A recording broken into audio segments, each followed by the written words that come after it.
നിങ്ങൾക്കറിയാമോ Eiffel tower ഒരു PR സ്റ്റണ്ടായിരുന്നു എന്ന്? ഈഫൽ ടവർ മാത്രമല്ല, ബുർജ് ഖലീഫയും അങ്ങനെ ലോകത്തിലെ പല പ്രസിദ്ധമായ മൊണുമെൻറ്റ്സും ഏതെങ്കിലും ഒരു PR സ്റ്റണ്ടിൻ്റെ ഭാഗമാണ്. ഈഫൽ ടവറിൻ്റെ കഥ തന്നെ നോക്കുകയാണെങ്കിൽ, പാരീസിൽ 19-ാം നൂറ്റാണ്ടിൻ്റെ എൻഡിൽ അതിഭീകരമായിട്ടുള്ള സാമ്പത്തിക പ്രതിസന്ധി ഉണ്ടാവുകയും അവിടെ ലോക ശ്രദ്ധയിലേക്ക് വീണ്ടും കൊണ്ടുവരണമെന്ന ചർച്ച നടക്കുകയും ചെയ്ത കാലത്ത് പാരീസിലൊരു ട്രേഡ് എക്സ്പോ നടത്താൻ തീരുമാനിക്കുന്നു.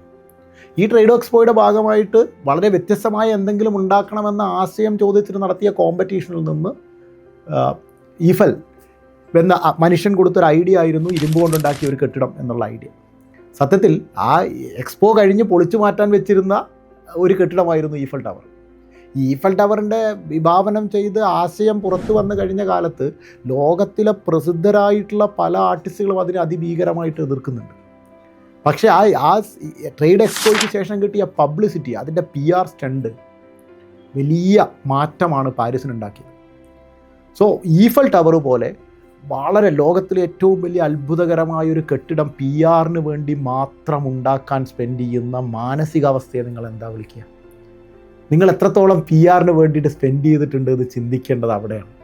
നമ്മൾ മാർക്കറ്റിംഗ് എന്ന് പറയുന്നത് എന്താണ്?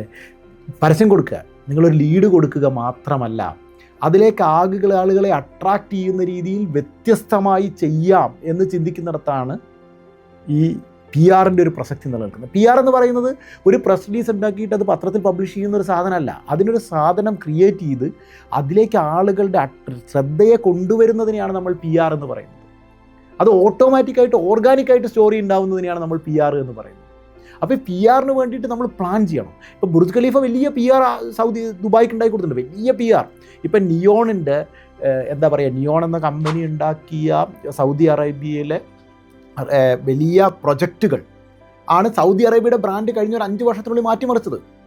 അങ്ങനെ ഒരു പ്രൊജക്റ്റിൻ്റെ പ്രസക്തി എന്ത്, അത് എത്രത്തോളം എക്കണോമിക്ക് കോൺട്രിബ്യൂട്ട് ചെയ്യും, അത് എത്രത്തോളം ലാൻഡ് മാർക്കായി മാറും എന്നതിൻ്റെ അപ്പുറത്ത് അവർ ടാർഗറ്റ് ചെയ്തിരുന്നൊരു PR അതിൽ വിജയിച്ചിട്ടുണ്ട്. ഗ്ലോബലായിട്ടുള്ളൊരു PR അതിൽ വിജയിക്കുന്നുണ്ട്. ഇത്തരം PRകളെ എന്തുകൊണ്ടാണ് നിങ്ങളെപ്പോഴും ശ്രദ്ധിക്കാതെ പോകുന്നതെന്ന് ആലോചിച്ച് നോക്കണം. ഈഫൽ ടവർ പോലും ഒരർത്ഥത്തിലൊരു PR മാത്രമാണ് എന്ന് മറക്കാതിരുന്നാൽ നിങ്ങൾ നിങ്ങളുടെ മാർക്കറ്റിങ്ങിലേക്ക് PR എങ്ങനെ കൊണ്ടുവരുമെന്ന് എല്ലാ ദിവസവും ചിന്തിക്കും. അത് മറന്നു പോകരുത്.